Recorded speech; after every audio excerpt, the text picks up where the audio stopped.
Viernes 27 de mayo de 2022, soy Paloma Barreto y sean bienvenidos a una nueva jornada informativa de JN Noticias. Comenzamos de inmediato con nuestros titulares.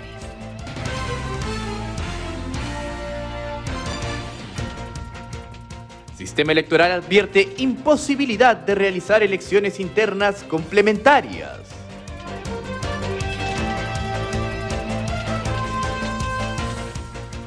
Defensoría rechaza promulgación de ley que amplía el plazo de inscripción de candidaturas a elecciones internas.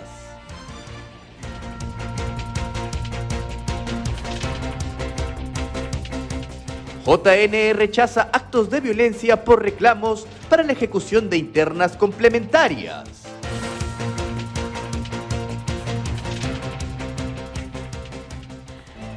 Comenzamos con el desarrollo de nuestra información porque el sistema electoral y especialistas advierten la imposibilidad de aplicar la ley que establece la realización de elecciones internas complementarias a pocos días de la proclamación de resultados de los comicios del 15 y 22 de mayo.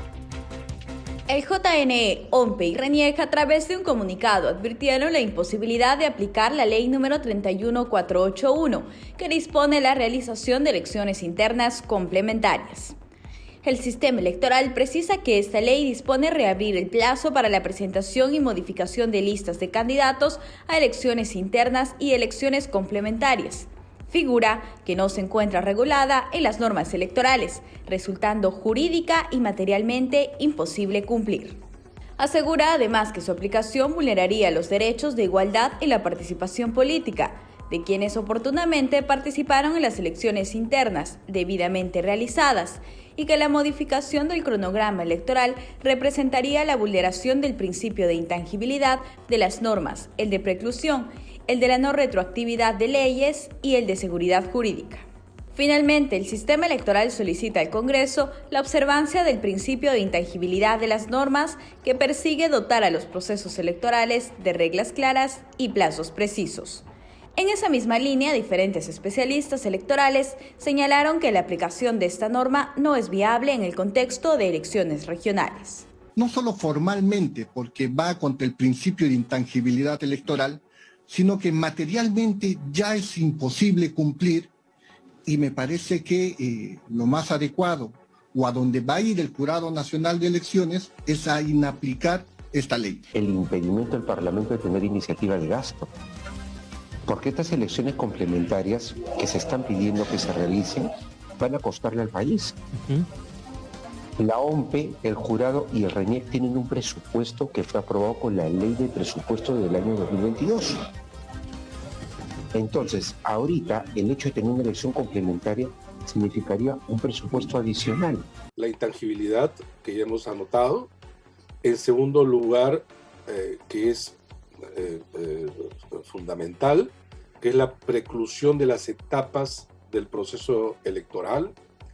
En tercer lugar, la imparcialidad. ¿Y por qué? Porque algunos partidos serían beneficiados y que no cumplieron en su momento, y otros no serían beneficiados los que sí responsablemente cumplieron. Del mismo modo, el secretario general de Transparencia, Iván Lanegra, advirtió que la aplicación de esta norma sentaría un precedente negativo. Y en esa misma línea, la Defensoría del Pueblo respaldó el sistema electoral y rechazó la promulgación de la ley 31481, la misma que amplía el plazo de inscripción de candidaturas para las elecciones internas. Asegura que ampliar los plazos de inscripción y modificar las reglas pone en riesgo la seguridad jurídica con que debe contar todo el proceso electoral. Asimismo, en el comunicado indica que, como ha señalado el Tribunal Constitucional, la seguridad jurídica es un pilar fundamental de todo proceso electoral, de tal forma que los plazos electorales son preclusivos y perentorios. Advierten que no se ha tomado en cuenta el presupuesto que se destinaría con esta ampliación, así como la fuente de donde obtendría el mismo, ni la viabilidad de su realización y su impacto en el próximo hito del cronograma electoral. Recordemos que el 14 de junio es la fecha establecida para la inscripción de candidaturas. La Defensoría del Pueblo rechaza la promulgación de esta ley que afecta a la seguridad jurídica de las elecciones internas y respalda la posición de los organismos electorales que en su comunicado conjunto del 25 de mayo del presente año han manifestado que se trata de una ley jurídica y materialmente imposible de cumplir. Por último, asegura que continuará su labor de seguimiento y supervisión al adecuado desarrollo de las elecciones regionales y municipales.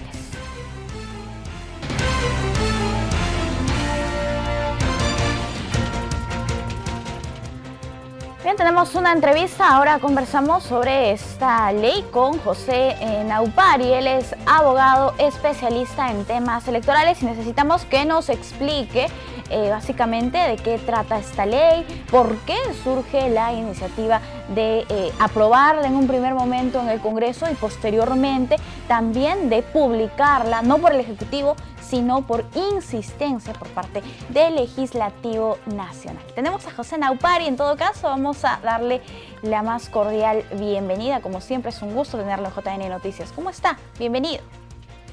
Muchísimas gracias por la invitación, muy buen día. No, gracias José por acompañarnos.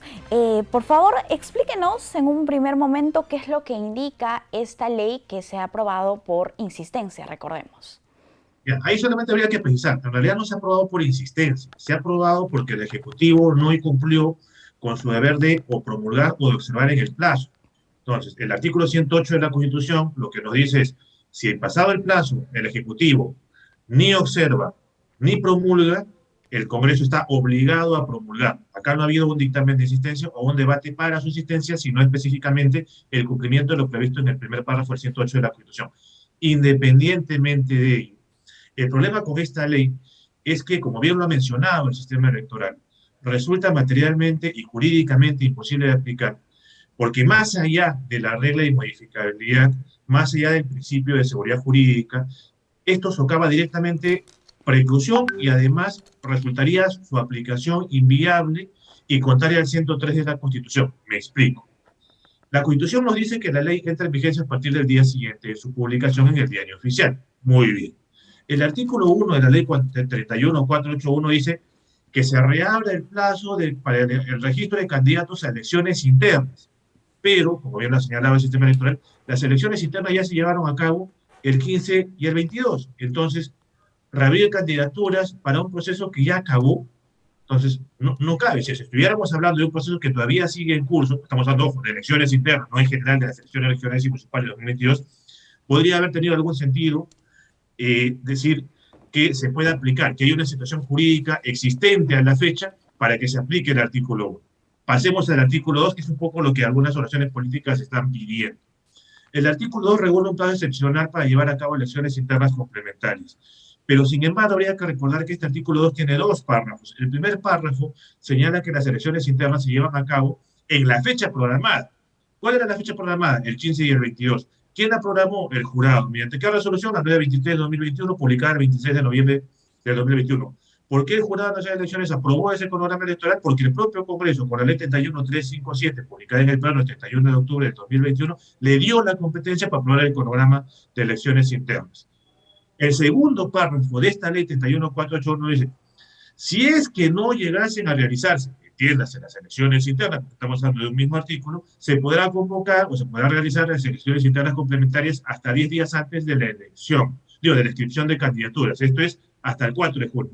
Pero el pequeño detalle es que el supuesto de hecho para que se convoquen, digamos, estas elecciones internas complementarias nunca se generó. ¿Por qué? Porque las elecciones internas sí se pudieron realizar en las fechas programadas, es decir, el 15 y el 22, con lo cual el artículo 2 tampoco podría ser aplicable porque no hay ninguna situación jurídica, ni supuesto de hecho, o relación jurídica, si se quiere, vigente al momento en que entra, va a redundancia en vigor esta ley 31481, porque recordemos que esta ley 31481 ha sido publicada después del 22 de mayo, con lo cual no hay situación jurídica existente a la cual se le pueda aplicar esos efectos o en lo cual pueda surtir efectos, nuevamente, incluso si es que quisieran tumbarse el principio de preclusión y el principio de modificar las normas electorales. Pero claro, José, para que nos expliques un poco cómo surge esta norma, por qué algunas bancadas deciden impulsarla y finalmente logran aprobarla y promulgarla. Claro, habría que recordar que en sentido estricto se trata de dos iniciativas legislativas que fueron presentadas por un único grupo parlamentario, Acción Popular, de las cuales se exoneró de dictamen el proyecto de ley 1756, uno de los de Acción Popular, la cual comprendía o consignaba en un cuadro comparativo tanto la situación jurídica tanto las listas presentadas en el 2018 y en el 2022 por Acción Popular y APP. ¿Qué es lo que materialmente había ocurrido? Que había pasado el plazo del 11 de abril y varias de estas listas en elecciones internas no se habían llegado a inscribir en el declaro internas, pese a que la fecha del 9 de abril estaba desde noviembre y el 11 de abril, o sea, la ampliación del 9 al 11 de abril, también se había publicado en el peruano el 6 de abril, producto de la resolución 388-2022 del JNE.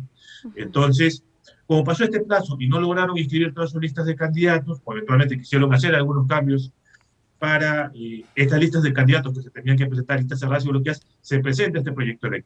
Este proyecto de ley se exonera de dictamen, va al Pleno, se vota en el Pleno en abril, el 29 de abril se remite la autógrafa de la ley al Poder Ejecutivo, pasan los 15 días hábiles, el Ejecutivo ni observa ni promulga, este plazo venció el 23 de mayo y producto de ello es que se termina promulgando la ley 31481. José, pero hay un principio para legislar y es el de no hacerlo en favor de un interés individual. Totalmente de acuerdo. Ahora, lo que ocurre es que una cosa es lo que puedas aparentar y otra cosa es lo que efectivamente esté redactado en la norma. Me explico. O sea, la norma no dice, formalmente hablando, que se permita, por ejemplo, a los partidos nacionales reabrir. No.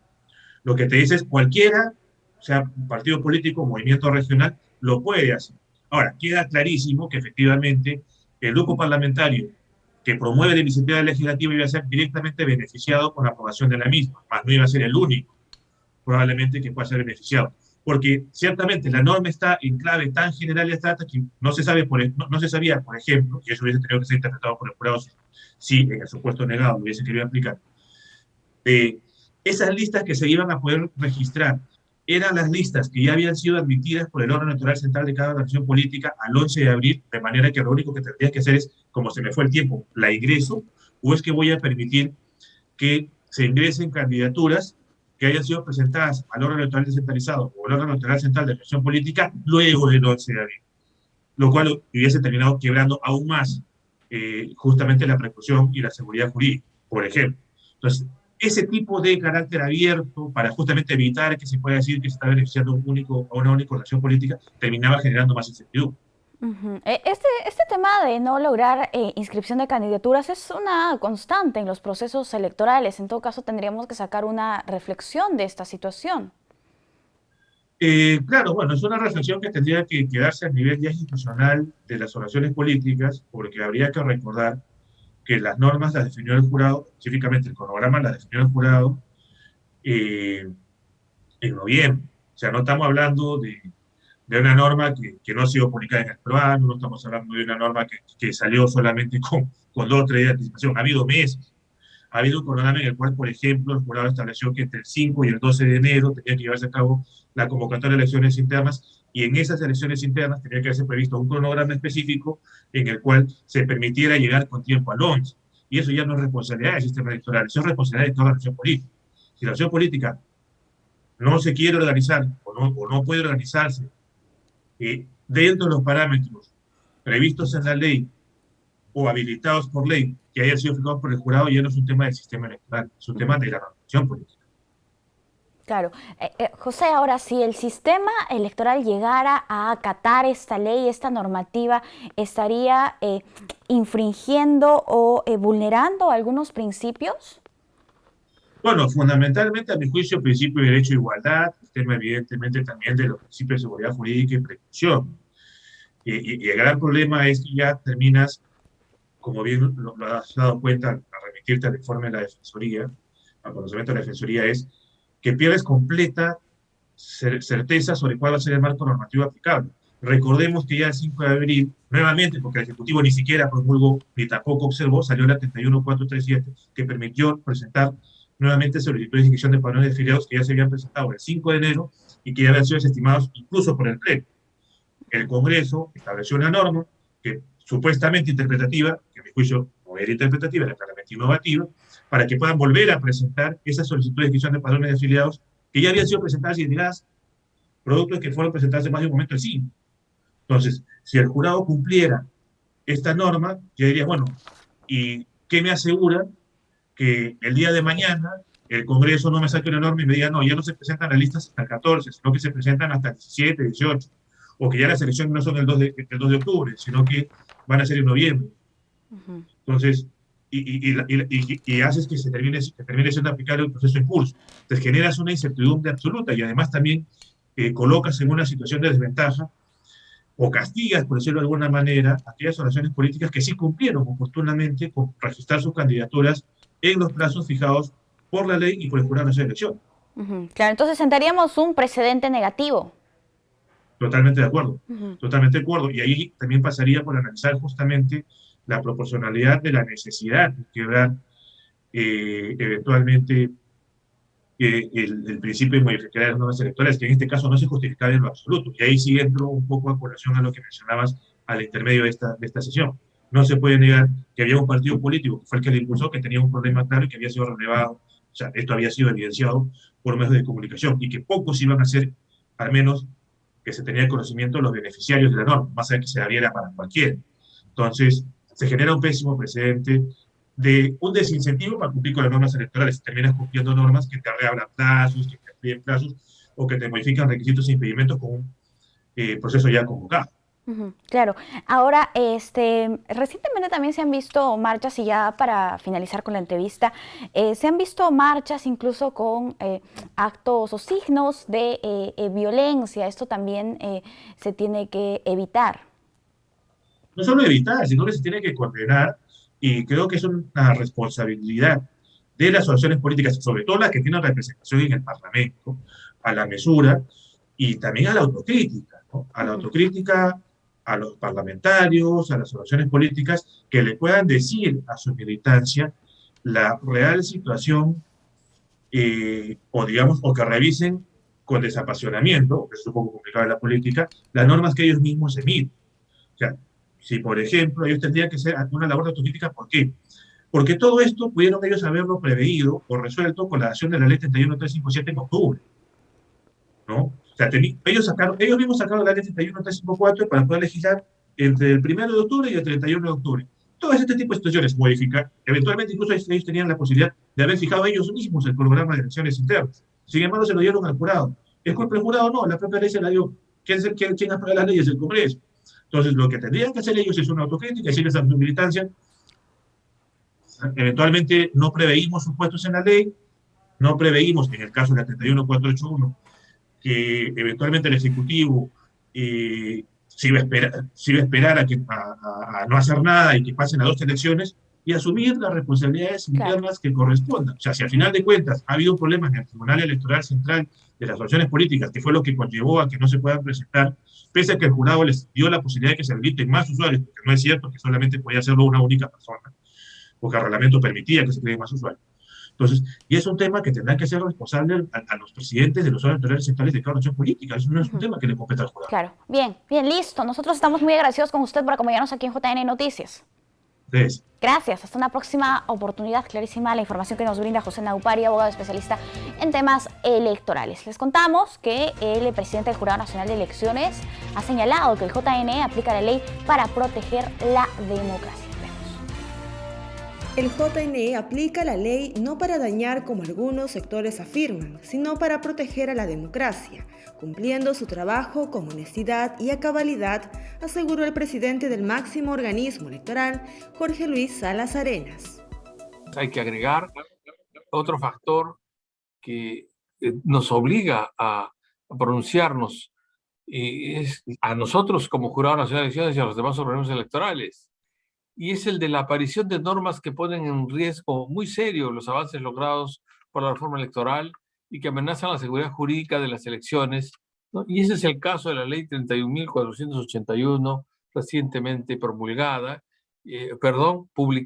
el 25 de mayo del año 2022. Los supuestos de la indicada ley publicada recientemente ya no son activos, ya no están activos. No tenemos unas elecciones internas que pudieran ser convocadas, porque ya lo han sido, ya se ha realizado el día 15 y el día 22, se han realizado los actos que correspondían. No tenemos nada pendiente sobre ese particular, salvo la proclamación. Recordó que se ha emprendido una fuerte campaña de desprestigio contra los organismos electorales.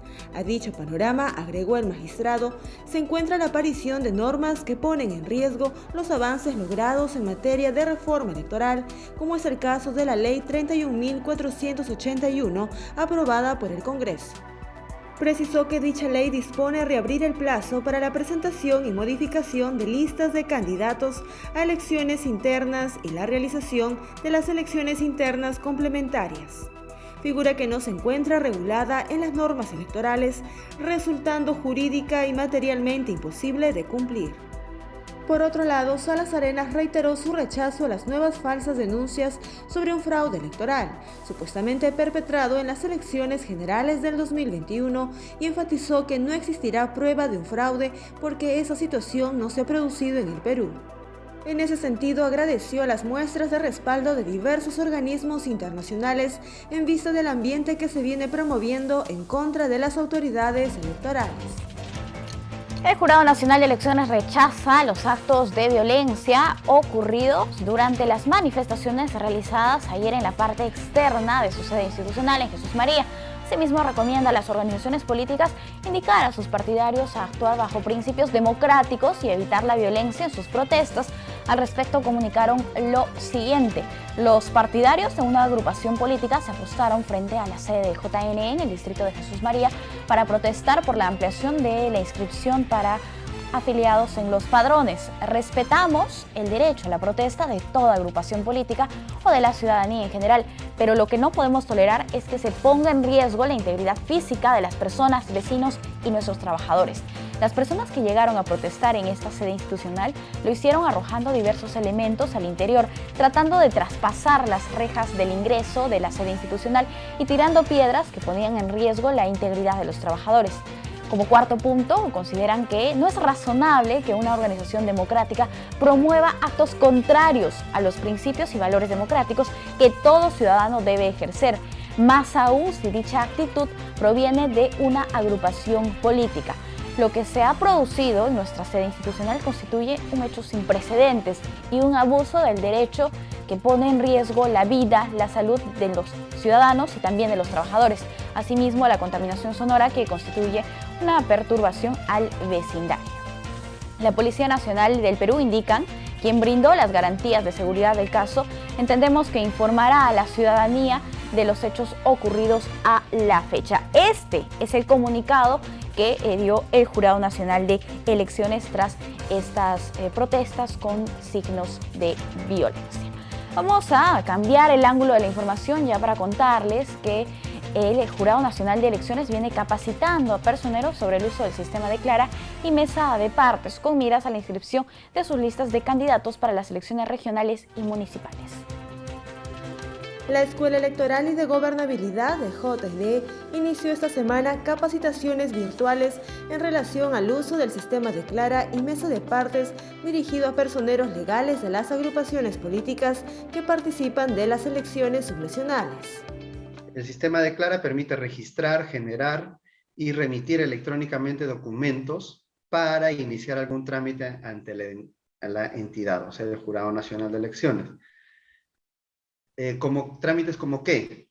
Reconocimiento de personeros. Entonces, en el primer sistema, el sistema de Clara, se genera documentos, se registra información, se genera solicitud. Para presentar la solicitud de reconocimiento de personero en el sistema de Clara, será necesario contar con un usuario y contraseña. El estado confirmado de dicha solicitud indicará que está lista a ser presentada en mesa de partes virtual. Son 5 los pasos que tengo que seguir para presentar una solicitud. Primero es la información general. Segundo, los datos de la solicitud. Esa información solamente se tiene que hacer algunos clics para completarla, pero ya no hay que tipear nada porque todo ya está en el sistema de Clara. Luego elijo el tipo de firmado, complemento los requisitos confirmo la información que voy a presentar y ahí se acaba la secuencia de pasos para presentar una solicitud de reconocimiento de personeros. Las charlas informativas de la Escuela Electoral se impartirán hasta el 6 de junio con el fin de que los personeros acreditados ante el registro de organizaciones políticas del JNE se preparen para la presentación de listas de candidatos de las elecciones regionales y municipales. Todo va quedando listo para el proceso electoral del 2 de octubre y muchos ciudadanos se preguntan si fueron elegidos como miembros de mesa con el fin de que puedan cumplir a cabalidad sus funciones ese día. En la siguiente nota sepa cómo se eligen a los miembros de mesa. Mediante sorteo este 24 de julio, la OMPE elegirá a los miembros de mesa para las elecciones regionales y municipales 2022. Para el proceso electoral, se elige de preferencia a los ciudadanos con mayor grado de instrucción de la mesa correspondiente o a los que aún no hayan realizado dicha labor. Es necesario saber que el cargo de miembro de mesa es irrenunciable, aunque hay excepciones como los casos de notorio o grave impedimento físico o mental, necesidad de ausentarse del país o ser mayor de 70 años de edad. En ese sentido, si no te presentas a ejercer esta función, pagarás una multa de 220 soles. Si además no asistes a votar, pagarás una segunda multa por elector omiso. De lo contrario, solo pagarás la multa de miembro de mesa. La Oficina Nacional de Procesos Electorales informó que más de 1,5 millones de peruanos eligieron su local de votación para las próximas elecciones regionales y municipales 2022. Hasta el 3 de junio, la OMPE dispuso la fecha límite para realizar la elección del local de votación para los próximos comicios. Esta plataforma está habilitada desde el 15 de mayo y estará vigente hasta el 3 de junio.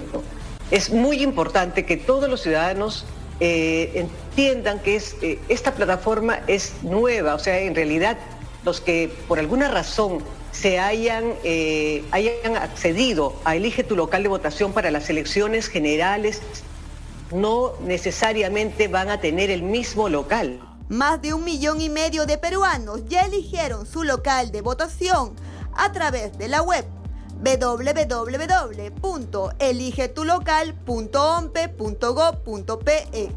Esta opción está habilitada para todos los electores a nivel nacional, desde un celular, PC o Telegram. Lo recomendable es que como es un día domingo, esta persona elija este local de votación o estas 3 posibilidades cercanos a su domicilio. Pero un punto importante aquí, que debe ser, la elección debe ser en el distrito donde se reside, pero que este distrito sea según el Documento Nacional de Identidad. Cabe resaltar que las elecciones regionales y municipales 2022 se llevarán a cabo el 2 de octubre, fecha donde se elegirán autoridades a nivel nacional para un periodo de 4 años. El Encuentro Nacional de las Oficinas Desconcentradas del JNE se realiza con la finalidad de empoderar a las distintas sedes a nivel nacional con miras al próximo proceso de elecciones subnacionales. En el marco del Encuentro Nacional de los Jefes y Jefas de las Oficinas Desconcentradas del Jurado Nacional de Elecciones, el presidente de la institución, Jorge Luis Salas Arenas, les dio la bienvenida a los titulares de cada oficina a nivel nacional y resaltó la importancia de la labor que vienen realizando en favor de la democracia. Esta es una fecha especial para el Jurado Nacional de Elecciones, no porque se conmemore exactamente una efemérides, sino porque se encuentran reunidos aquí, en la sede central del Jurado Nacional de Elecciones, aquellos que conducen material y objetivamente el desarrollo de los procesos electorales desconcentradamente. Sin ustedes no habría proceso electoral transparente, limpio y democrático. Ustedes y su trabajo son la fuerza motora del cambio, de la renovación de las autoridades subnacionales y en su momento de las autoridades nacionales, desde luego, que el país y la democracia requiere. Dicho encuentro nacional se da en beneficio de la ciudadanía para que las oficinas brinden la mayor información electoral adecuada en el marco de las elecciones regionales y municipales. La labor de la Oficina Desconcentrada de Amazonas inició sus labores en el 2012, 10 años orientando a la ciudadanía local. Específicamente en la Oficina Desconcentrada desde el año 2012. Digamos que iniciamos la oficina desconcentrada y bueno, pues ha tenido un crecimiento bastante vistoso, bastante grande en la ciudad. El reconocimiento de la oficina, la presencia del Jurado Nacional de Elecciones ha ido creciendo paulatinamente y creo que es importante que poco a poco encontremos mucho más respaldo desde la sede del Jurado Nacional de Elecciones a las oficinas desconcentradas. Asimismo, la Oficina Desconcentrada de Trujillo funciona desde el 2015, desconcentrando las funciones del Jurado Nacional de Elecciones. Nos ayuda a consolidar nuestra cercanía con la población y la política que tiene el jurado de desconcentrar sus servicios en las diversas sedes que tenemos a nivel nacional, que son 18. Los jefes de las oficinas desconcentradas de Ucayali e Ica resaltan la importancia de la labor encomendada. Va a beneficiar porque esto se hace extensivo a nivel nacional y la gente va a conocer más sobre el Jurado Nacional de Elecciones y cuántas oficinas desconcentradas tenemos. Afianzar, ¿no?, lo que es el servicio a nivel de las oficinas desconcentradas a fin de que se puedan brindar en cada región del país y sobre todo este encuentro muy importante nos ayuda, ¿no?, para seguir mejorando el servicio que brindamos a la ciudadanía en general. La oficina ha ido creciendo, se ha hecho mucho más conocida. Recibimos nosotros las solicitudes de orientaciones, la visita de los ciudadanos de las 7 provincias de la región Amazonas y antes incluso de la creación de la oficina de San Martín también recibíamos las solicitudes de los ciudadanos de esta región, ¿no? Cómo recibe la ciudadanía la información que brindan las diversas oficinas es vital para la continuidad de las mismas. Ha sido recibida en forma muy positiva por parte de la población que asiste cada vez más a efectos de realizar sus diversos trámites en el marco de los diferentes procesos electorales y de los servicios que brinda el Jurado Nacional de Elecciones.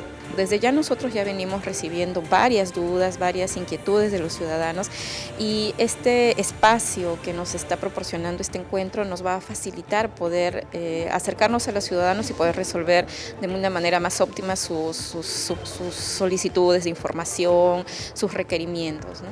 El JNE se distingue en cada rincón del país por brindar la seguridad de los procesos electorales. El Jurado Nacional de Elecciones se distingue en la región Ucayali porque tiene el sistema de gestión, digamos, de calidad que no tienen otras instituciones.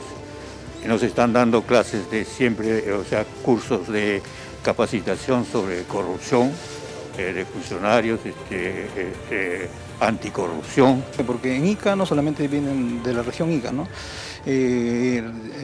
Como es de conocimiento, Ica colinda con la región Ayacucho y hay provincias que están más cercanas a lo que es Ica en vez de ir a Ayacucho, ¿no?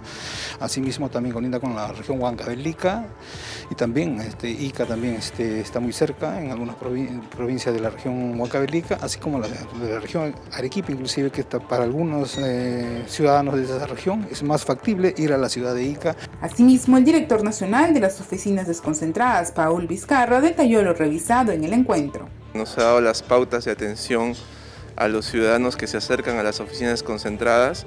Desde el Jurado Nacional de Elecciones, el ciudadano es el eje central de nuestro servicio, del servicio que brindamos en cada oficina desconcentrada. Se nos ha dado pautas sobre ello y hemos llegado a la conclusión de que el jurado es un pilar esencial de la democracia y estamos trabajando en esta dirección para consolidar esa actuación frente a la ciudadanía. Con estos espacios se busca de forma eficiente empoderar a cada oficina desconcentrada con miras al proceso próximo y continuar trabajando al servicio de la ciudadanía a nivel nacional. El Jurado Nacional de Elecciones habilitó la nueva mesa de partes virtual para trámites más ágiles y seguros en favor de las organizaciones políticas y de la ciudadanía. El JNE puso a disposición la nueva mesa de partes virtual, el servicio que permite a los administrados remitir electrónicamente los documentos que fueran necesarios para iniciar un trámite ante la entidad, sin necesidad de apersonarse a las instalaciones del JNE. El responsable de proyectos y tecnologías del JNE explica que esta plataforma es útil durante el periodo electoral y no electoral. Desde la semana pasada está habilitada ya la nueva mesa de partes virtual del CIGE, así se conoce de acuerdo a los reglamentos. Esta versión es una versión mejorada de nuestro CIGE, donde se puede apreciar que el usuario, para el usuario más intuitivo, más familiar, presentar documentos, tanto en proceso electoral como cuando el jurado no está en proceso electoral. Algunos ejemplos: cuando no está en proceso electoral tenemos las vacancias, por ejemplo, y cuando hay un proceso electoral tenemos las inscripciones de listas de candidatos. Barreto aseguró que en esta nueva plataforma se estandarizaron los pasos para la presentación de documentos, que actualmente son 5, y también proporcionan mayor seguridad al usuario. Barreto precisó que a medida que el cronograma electoral avanza, se van habilitando diferentes trámites. La semana pasada se ha puesto en producción, o sea, se ha puesto en uso para la ciudadanía y las organizaciones políticas, solamente con 12 tipos, pero de acuerdo al cronograma electoral se van habilitando. Por ejemplo, en un par de semanas ya debemos estar habilitando todos los tipos y materias que están relacionadas a la inscripción de listas de candidatos. Entonces ahí tenemos lista de candidatos, tachas, dádivas, ¿no? Apelaciones. Claro, poco a poco se van habilitando. Ajá. Exacto, posteriormente en octubre, por ejemplo, ya el día de elección, tenemos ya todo lo relacionado a actas electorales. Se recuerda que el JNE estableció el horario de la recepción virtual de documentos a través de la mesa de partes virtual de 8 de la mañana a 8 de la noche.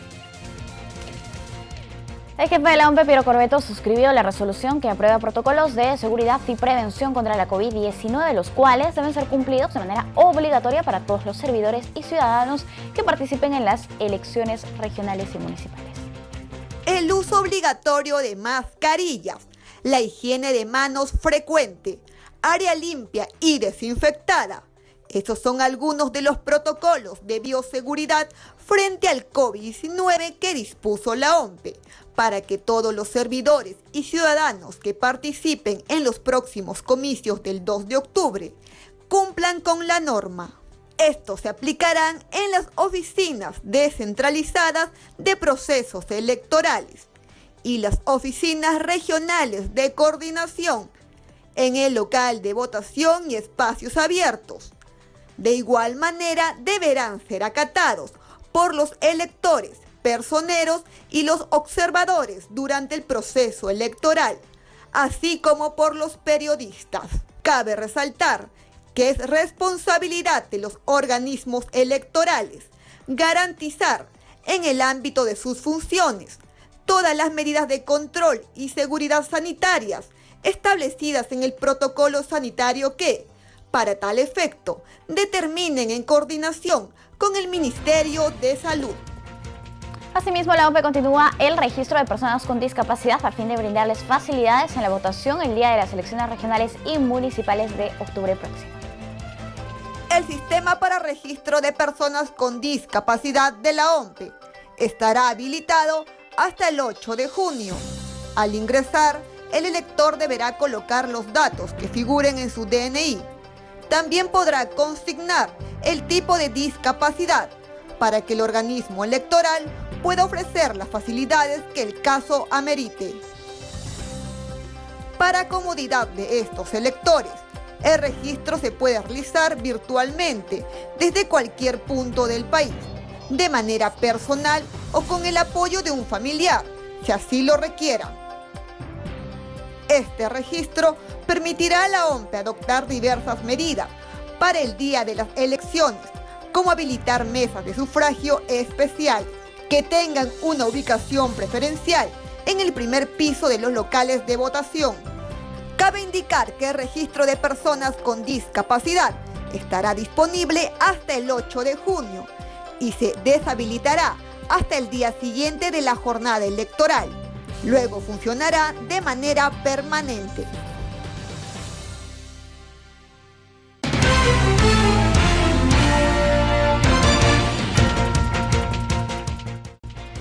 justamente para hablar sobre este tema, hoy vamos a conversar con un vocero de nuestra institución. Se trata del abogado Luis Alberto Sánchez. ¿Cómo está, señor Sánchez? Bienvenido. Muy buenos días. Buenos días, Paloma. Señor Sánchez, por favor, coméntenos respecto a este comunicado que ha emitido ya el sistema electoral sobre la imposibilidad de realizar unas elecciones complementarias internas. ¿Cuáles son los argumentos del Jurado Nacional de Elecciones, OMPE y RENIEC en conjunto? Correcto. Como bien indicas, este comunicado emitido por el sistema electoral obedece a la publicación de la ley 31481, publicada en el peruano el 25 de mayo pasado, es decir, hace apenas 2 días, en la cual el Congreso señala esencialmente 2 cosas. Primero, que se amplíe el plazo para el registro de lista de candidatos en el declarar internas. Y en segundo lugar, que se fije una fecha de elecciones complementarias hasta 10 días antes del hito que marca la fecha límite para presentar candidaturas. Es frente a estas 2 cuestiones esencialmente que el sistema electoral ha emitido el comunicado, señalando que en principio las fechas para el registro de información en el sistema de declarar internas ya precluyeron, no se puede habilitar un plazo adicional porque recordemos que el 5 de abril ya se emitió otra ley, la 31437, que también disponía en aquel momento se prorrogue esta fecha y efectivamente el Pleno emitió una resolución porque en aquel momento era viable aún incluir en el cronograma de elecciones internas esta modificación con el fin también de fomentar y no perjudicar el derecho de participación política. Recordemos que la fecha límite se movió del 9 de abril al 11 de abril. No obstante, esta última ley emitida en este momento aportase cumplir un hito importante, que es la fecha límite para presentar candidaturas ya definidas, es materialmente imposible de cumplir en principio, porque los hitos en el cronograma de elecciones internas son fijados de acuerdo con un conjunto de acciones que prevén los organismos del sistema electoral, concretamente, en este caso, OMPE, que es a quien compete la organización y ejecución de las elecciones internas, ha previsto plazos que ya estaban fijados y que en este momento volver a definirlos resulta imposible. Además que debemos recordar que tenemos ya reglas fijadas con antelación para este proceso electoral.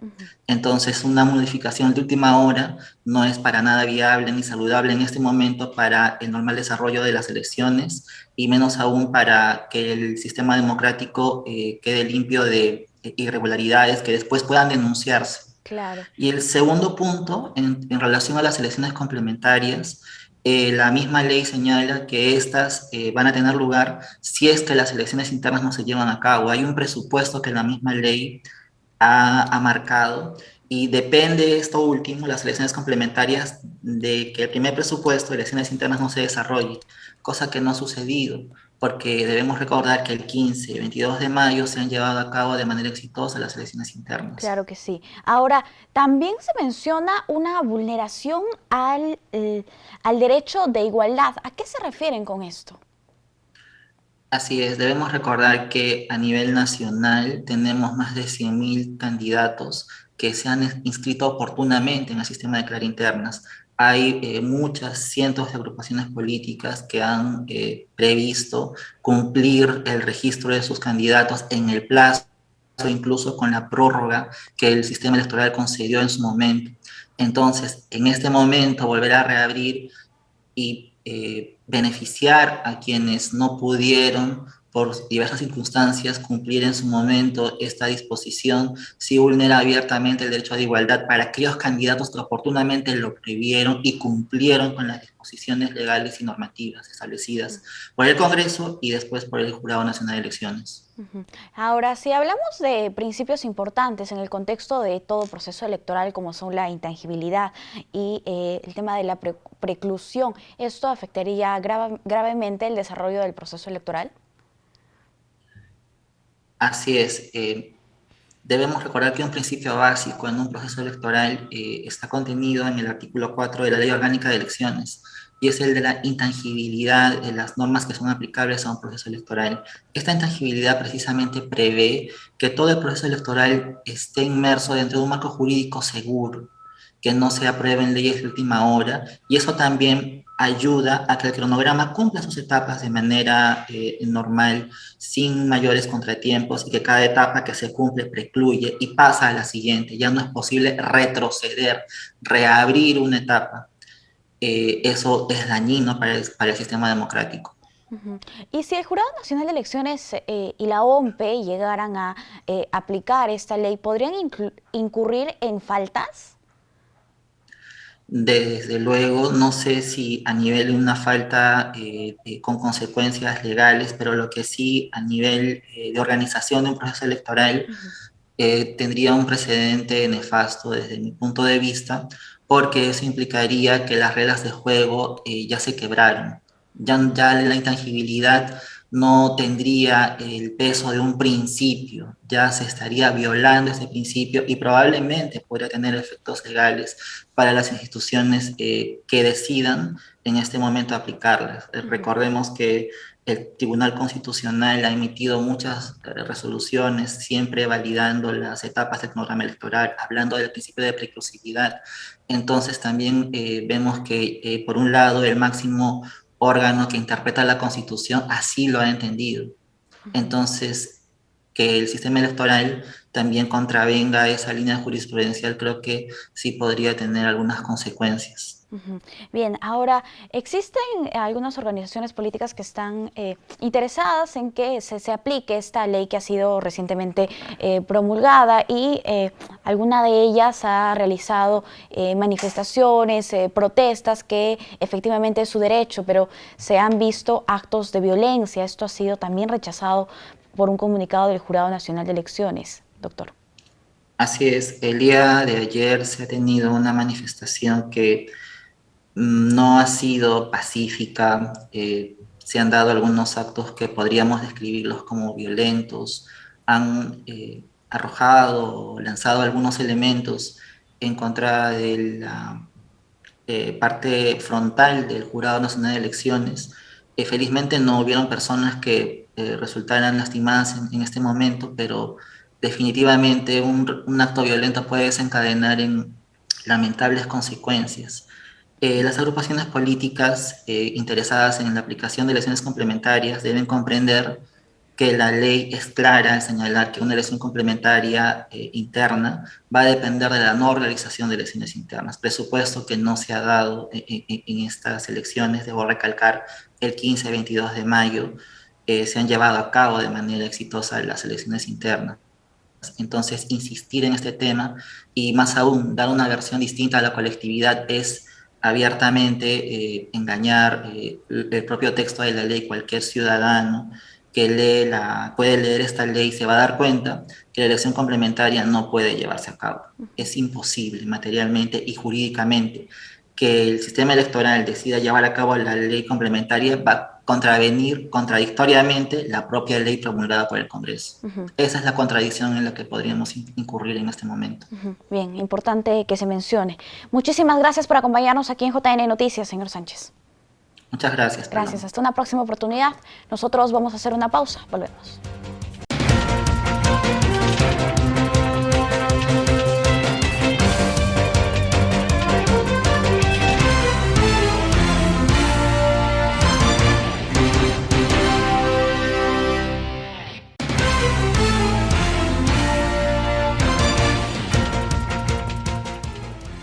Les contamos que Colombia celebrará elecciones el 29 de mayo para elegir al próximo presidente de la República. En la siguiente nota les contamos cómo se desarrollará esta primera vuelta electoral. Este domingo, más de 39 millones de colombianos tienen una cita con la democracia. Tras meses de campañas por parte de los candidatos, se acerca el momento definitivo en el que elegirán a un nuevo presidente por un periodo de 4 años. Los jurados de votación o miembros de mesa deberán presentarse a las 7:30 de la mañana en la mesa asignada. La jornada electoral culmina a las 4 de la tarde, hora en que se inicia el escrutinio de mesa. Los jurados únicamente se pueden retirar una vez hayan terminado el conteo de votos y entreguen todos los formularios. De acuerdo con la Registraduría Nacional del Estado Civil de Colombia, entidad encargada de los comicios, las garantías de las elecciones están aseguradas. No es posible el fraude en Colombia. Sí pueden haber inconsistencias, pueden haber errores, pero todo se corrige en el escrutinio. Nuestro sistema funciona por etapas. La registraduría no cuenta votos, Jairo. La registraduría no escruta. Quien escruta son los jurados y luego los jueces de la República. Cualquier error por parte de los jurados es subsanable en las comisiones escrutadoras donde están los partidos, las campañas, los testigos electorales. Al cierre de las urnas, la entidad electoral realizará un preconteo de votos para dar a conocer los primeros resultados parciales. Según el Código Electoral, estos resultados parciales tienen carácter informativo y carecen de valor jurídico. Para ocupar el máximo cargo, el aspirante deberá obtener la mitad más uno del total de la votación, de lo contrario se deberá realizar una segunda vuelta electoral el 19 de junio entre los dos candidatos con mayor cantidad de votos.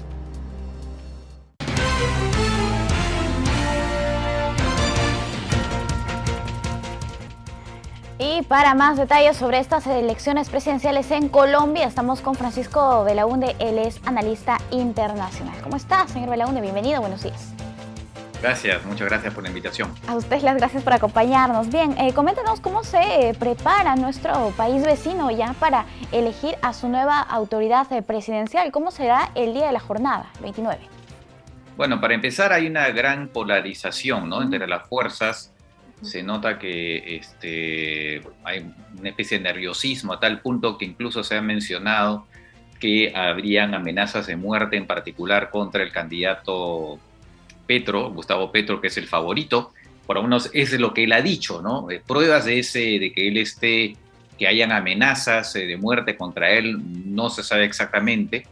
Después él también ha dicho que había la intención de parte del gobierno de suspender las elecciones, un poco como diciendo como que él va a ganar, entonces dijo que había la intención. Un poco extraño porque algunos días antes no tiene mucho sentido, el gobierno por supuesto ha desmentido esa versión. Y bueno, pero en general lo que se está viendo es que efectivamente por ahora, en todo caso el favorito es Gustavo Petro, el candidato izquierdista.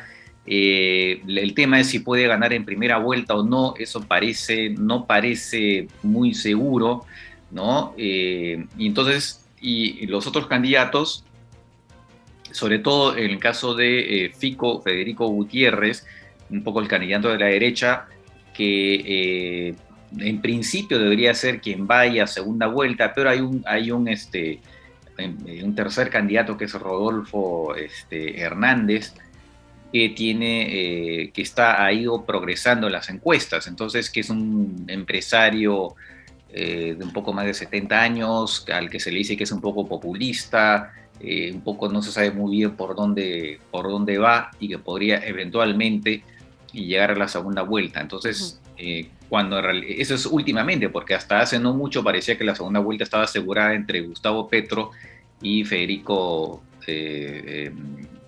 Gutiérrez, bien, llamado Fico, ¿no? Ajá, así es. El voto en Colombia, recordemos, es voluntario. Entonces, ¿cómo suele ser la participación, que a diferencia de nuestro país es obligatorio y que se impone una multa a los ciudadanos que no acuden a las urnas? Bueno, normalmente en Colombia hay una baja participación, ¿no? Ronda entre 40 y 50%, lo cual es poco. Hay un cierto desencanto de mucha gente respecto de la política. ¿Cómo será ahora? Pues ya lo veremos, ¿no? Pero en todo caso por ahí anda un poco efectivamente la participación, que como digo, lo que hace es reflejar, como digo, un cierto desconcierto, una cierta desazón ante la política, ¿no? Claro, y usted menciona que en las encuestas va ganando un candidato de izquierda, entonces esta parece una constante en la región actualmente respecto a los partidos de izquierda. ¿Por qué cree que está pasando esto? Bueno, lo que pasa es que en política siempre son olas, ¿no? A inicios de este siglo, también los de izquierda iban ganando, estaba Hugo Chávez, estaba Evo Morales, estaba Cristina Kirchner, ¿no? En Argentina. Después, entre los problemas que tuvieron, sus fracasos, se puede decir, pues hubo una ola más bien de candidatos hacia la derecha, y ahora otra vez volvemos a lo mismo y están ganando candidatos de izquierda. De alguna manera viene a ser efectivamente un poco lo que se da normalmente, ¿no? Que se pase de un lado para otro. Ahora, en el caso de Colombia es particularmente llamativo porque Colombia nunca ha tenido candidatos, o sea, nunca ha tenido un presidente de izquierda. Hasta ahora siempre han sido los partidos de derecha que han dominado el panorama. Sin duda, dentro de esos candidatos llamados de derecha, había unos que eran más moderados que otros, pero lo que está claro es que ha habido efectivamente un dominio de la derecha en Colombia, y esta sería la primera vez, ¿no?, que gane un candidato más bien de izquierda, porque Gustavo Petro es alguien bien de izquierda, ¿no? Incluso identifica, ex guerrillero, y que algunos se identifican con el chavismo en Venezuela, a pesar de que él ha tenido también frases críticas contra el gobierno de Maduro, ¿no? Entonces, pero sí, es alguien nítidamente de izquierda. Entonces, para Colombia sí sería una gran novedad. Claro, ¿y cuáles serían los retos que tendría que enfrentar este próximo presidente? ¿Cuáles son las prioridades de Colombia?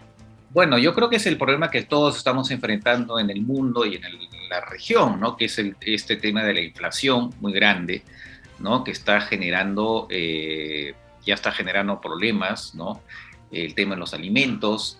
Él también tiene una agenda ambiental bastante importante, incluso ha dicho que va a prohibir las nuevas exploraciones petroleras. O sea, quiere que Colombia, que es un país que en parte vive el petróleo, ¿no? Colombia más o menos, depende de los años, pero alrededor se ha acercado en un momento a 1 billón de barriles diarios, ¿no? Recordemos que Venezuela estuvo en un momento en 3,5 millones, pues 1 millón no está tan mal, nosotros estamos en 60.000, estamos muy al suelo, ¿no? Pero entonces él ha dicho que continúen las explotaciones petroleras actuales, pero ya no vamos a permitir exploraciones, o sea, explotación futura, ¿no? Porque exploración es la parte previa a la explotación. Entonces eso también ha generado bastante polémica. Y bueno, y los problemas que tienen que ver por supuesto con el narcotráfico, ¿no? Que se mantiene, y los grupos, porque a pesar de que la FARC finalmente firmaron la paz, pero hay disidencias. Además está el Ejército de Liberación Nacional y los grupos, por supuesto, los grupos narcos, ¿no? Entonces ese es otro de los temas muy importantes que va a tener que resolver ¿cómo se llama? Gustavo Petro, en el caso de ser presidente. Claro. Y para finalizar, por favor, si nos puede comentar cuándo sería la segunda vuelta electoral, si es que se llegara a dar. Ahorita se me ha ido la fecha. Bien. Creo que es un mes después, una cosa así, pero con todas franquezas se me ha ido la fecha. Sí. Ajá, bien. ¿Y el voto de los colombianos en el extranjero, cómo es? Brevemente, por favor. Bueno, en realidad normalmente siguen lo que hay a nivel interno, ¿no? Normalmente. Pero claro, ahora puede ser un panorama un poco distinto, ¿no? Ah, ya, perfecto. Listo. Muchísimas gracias. Ha sido un gusto conversar con usted. De nada, gracias. Hasta una próxima oportunidad. Nosotros en todo caso ya conocemos ahora cómo se van a celebrar estas elecciones el fin de semana en Colombia. Muchísimas gracias por acompañarnos. Para más información electoral, sintonice el canal 516 de Movistar TV, las redes de JNE y la señal de nuestros canales aliados. Los dejamos ahora con imágenes de la oficina desconcentrada del Jurado Nacional de Elecciones en Amazonas.